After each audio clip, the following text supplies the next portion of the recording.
بسم اللہ الرحمن الرحیم ایاک نعبد و ایاک نستعین۔ میں آج اپنے ان سارے پاکستانیوں کا شکریہ ادا کرنا چاہتا ہوں کہ جو آج سڑکوں پہ نکلے، جنہوں نے مظاہرے کیے، پروٹیسٹ کیا، ایک الیکشن کمشنر کے ایک جانبدار فیصلے، ایک سازش کا حصہ بن کے، ایک مافیا کا حصہ بن کے اس نے جو فیصلہ کیا آج، اور جس کی وجہ سے میری قوم سڑکوں پہ نکلی، میں سب کا شکریہ ادا کرنا چاہتا ہوں۔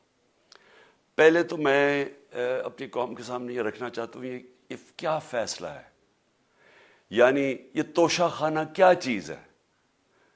توشہ خانہ وہ ہے کہ جب ملک کا پرائم منسٹر، اس کے وزیر، اس کے آرمی چیف، ان کو جب پریزنٹس ملتے ہیں، جب وہ اقتدار میں ہوتے ہیں، تو جب ان کو تحفے ملتے ہیں، تو یہ جو سارے تحفے ہیں یہ جاتے ہیں توشہ خانہ کے اندر۔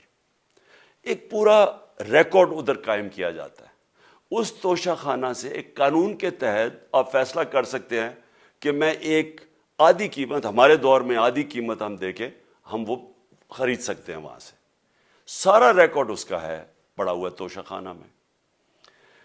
تو یہ جو کیس اس نے کیا ہے، یہ جو کیس کے اوپر فیصلہ دیا ہے، میں آپ ساری قوم کے سامنے اب یہ کہنا چاہتا ہوں کہ جب بھی، اور انشاءاللہ ہم اب جا رہے ہیں عدالت میں آج سب کے سامنے کہنا چاہتا ہوں کہ یہ عدالت کے اندر کیس جائے گا اور اس میں ایک چیز غیر قانونی نہیں نکلے گی، کیونکہ سارا ریکارڈ اویلیبل ہے۔ اور جنہوں نے قانون توڑا ہے، توشہ خانہ کا قانون کس نے توڑا ہے؟ آصف زرداری نے اور نواز شریف نے۔ کیسے توڑا ہے؟ انہوں نے 4 مہنگی گاڑیاں اس توشہ خانہ سے نکالی ہے۔ قانون یہ کہتا ہے کہ آپ گاڑیاں نہیں نکال سکتے، مجھے بھی ملی تھی۔ تو ان کے کیس تو سنے نہیں، ان کے 10 سال سے کیس پڑے ہوئے ہیں جو انہوں نے یہ گاڑیاں غیر قانونی طور پہ نکالی تھی۔ اور وہ جو کہ سارے میرے وکیل نے آج قوم کے سامنے بتایا کہ سارا ریکارڈ اویلیبل ہے، اس کے اوپر اس نے یہ فیصلہ کیا۔ تو پہلے تو ہم جائیں گے انشاءاللہ عدالت میں، لیکن میں اس الیکشن کمیشنر کے اوپر اپنی قوم کے سامنے اس کا ذرا اصلیت رکھنا چاہتا ہوں۔ یہ وہ آدمی ہے جو پچھلے 2.5 سال سے ہمارے خلاف فیصلے دے رہا ہے۔ 8 یا 9 دفعہ اس نے ہمارے خلاف فیصلہ دیا، ہم عدالت میں گئے اور عدالت نے اس کے فیصلے اوور ٹرن کر کے ہمارے حق میں فیصلے دیے، کیونکہ اس کے جو فیصلے تھے وہ غیر جانبدار نہیں تھے۔ ہم ای وی ایم مشینز کے اوپر کوشش کرتے رہے کہ اس ملک میں صاف اور شفاف الیکشن ہو، 2 سال کوشش کرتے رہے۔ اس الیکشن کمیشن نے پیپلز پارٹی اور نون لیگ کے ساتھ مل کے وہ نہیں ہونے دیا۔ ہم نے عدالت میں گئے کہ جو سینٹ کے اندر پیسہ چلتا ہے، سینٹ کے الیکشنز کے اندر، کہ وہ ووٹ ویریفائبل ہونی چاہیے، یعنی لوگوں کو پتہ ہونا چاہیے کہ آپ کے ایم پی کدھر ووٹ ڈال رہے ہیں۔ ہم سپریم کورٹ میں گئے، سپریم کورٹ میں اجازت دے دی کہ ووٹ ویریفائبل ہونی چاہیے، اس نے روک دی۔ اس کے بعد یوسف رضا گیلانی کا بیٹا پیسے دیتے ہوئے پکڑا گیا ووٹ خریدتے ہوئے، اس نے کوئی ایکشن نہیں لیا۔ یہ اس نے جب ہمارا یہ ابھی جو آڈیو لیکس ہوئی ہے، اس کے اندر کیا چیز آئی ہے سامنے؟ آڈیو لیکس میں یہ سامنے آئی کہ نون لیگ کے ساتھ بیٹھ کے یہ فیصلے کر رہا تھا کہ کون سے حلقے ہمارے کمزور ہیں اور کدھر پی ڈی ایم کی ووٹ جو تھی ہمارے حلقوں سے دگنی تھی۔ اس نے ان کے ساتھ بیٹھ کے فیصلے کیے۔ یہ جو ابھی حال ہی میں الیکشن ہوئے ہیں، اسی الیکشن کمیشن نے، اس نے پہلے بھی جب پنجاب کے بائی الیکشن ہوئے تب بھی پوری الیکشن کمیشن کی مشینری نے ان کی مدد کی، اور اس کے گورنمنٹ بھی پنجاب میں انہی کی تھی، گورنمنٹ کی مشینری نے بھی پوری مدد کی۔ اس کے باوجود دونوں دفعہ یہ الیکشن ہار گئے، اور الیکشن اس لیے ہارے کہ پاکستان کی قوم ان کو ریجیکٹ کر بیٹھی ہے، اور اللہ کا شکر ادا کرتا ہوں ہمارے ساتھ کھڑی ہے۔ جب ہماری گورنمنٹ گئی تب سے یہ مافیا کوشش کر رہا ہے کہ تحریک انصاف کو ختم کرنے کی۔ پہلے تو انہوں نے گورنمنٹ گرائی بیرونی سازش، پھر انہوں نے کروڑ روپیہ خرچ کیا، 20 یا 25 کروڑ روپے کی ووٹیں خریدی، لوگوں کو لوٹا بنایا، ہماری گورنمنٹ گرائی۔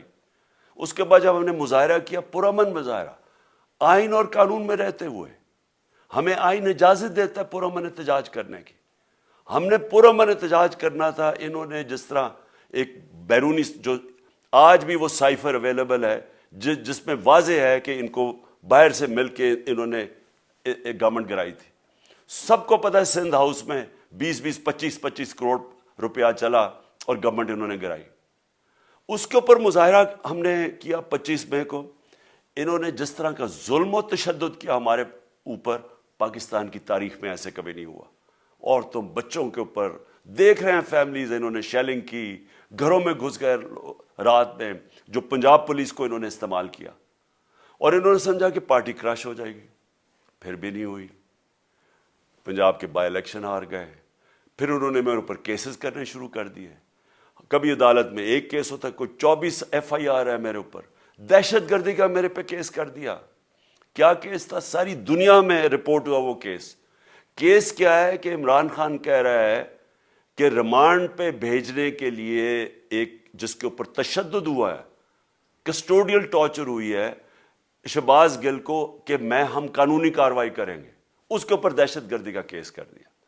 تو پوری کوشش کرتے رہے نہ کسی طرح اس کو, کیونکہ میچ میں تو آپ کھیل نہیں سکتے تھے, تو عمران خان کو میچ سے نکال دو باہر. یہ شروع سے ان کی کوشش تھی. پتہ ان کو چل گیا کہ عوام آ گئی ہے کھڑی ہو ہمارے ساتھ.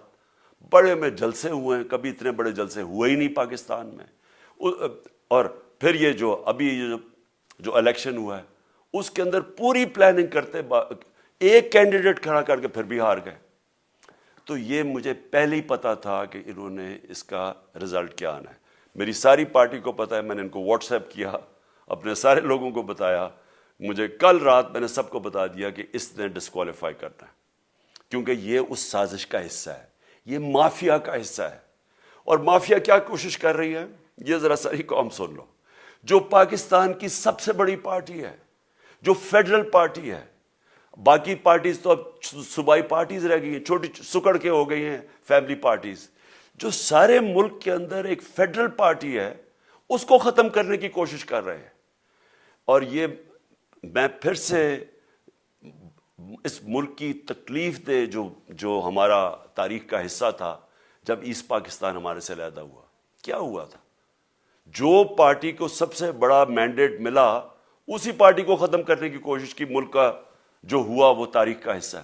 یہ پھر کوشش کر رہے ہیں کہ ایک پارٹی جو ساری فیڈریشن کو اکٹھا رکھ سکتی ہے, اسی پارٹی کو ختم کرنے کی کوشش کر رہے ہیں کہ جناب عمران خان کو کسی طرح ڈسکوالیفائی کرے اور پھر الیکشن ہو.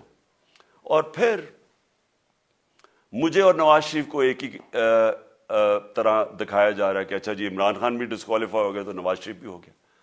نواز شریف اس ملک کا بڑا مجرم ہے.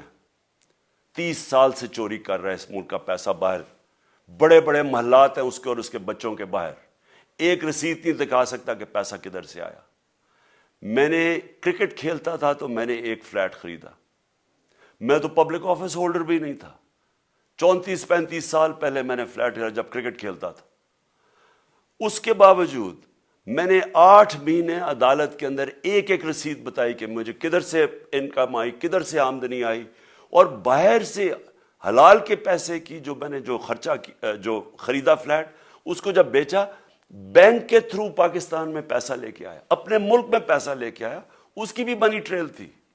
عدالت نے مجھے صادق اور امین کہا, اور مجھے مقابلہ اس آدمی سے کر رہے ہیں جو اربوں روپے کی پراپرٹیز لے کے بیٹھا ہوا ہے. کبھی کوئی جھوٹ بولتا ہے کہ جی مجھے قطری خات کے جی قطری نے پیسے دے دیے, کبھی وہ کہتا ہے یہ ہے وہ ذرائع وہ فیل ہو جاتا ہے. وہ بیٹی کہتی ہے میرے لندن تو چھوڑو پاکستان میں کوئی پراپرٹی نہیں, اور پھر پراپرٹی نکلا. یعنی جو بتا ہی نہیں سکتے کہ اس ملک سے باہر اربوں روپے کی پراپرٹیز ہیں, اور اس کو اور میرے ساتھ کر رہے ہیں کہ جی اب دونوں ڈسکوالیفائی ہو گئے. اور جو سب سے شرمناک چیز کیا ہے کہ جس آدمی کی ساری پراپرٹی سب پاکستان سب ڈکلیئرڈ اپنے نام پہ, اس کو ڈسکوالیفائی کر رہے ہیں, اور یعنی میچ سے باہر رکھنے کی کوشش کر رہے ہیں.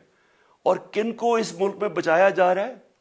اس ملک کے بڑے بڑے مجرم جن کے اوپر اربوں روپے کے کیسز ہیں, وہ آ کے پہلے تو ان کو سازش کے تحت ملک پہ بٹھایا جاتا ہے, پھر وہ قانون اسمبلی میں بیٹھ کے نیب کا قانون چینج کرتے ہیں اور 1100 ارب روپے اپنا معاف کروا لیتے ہیں.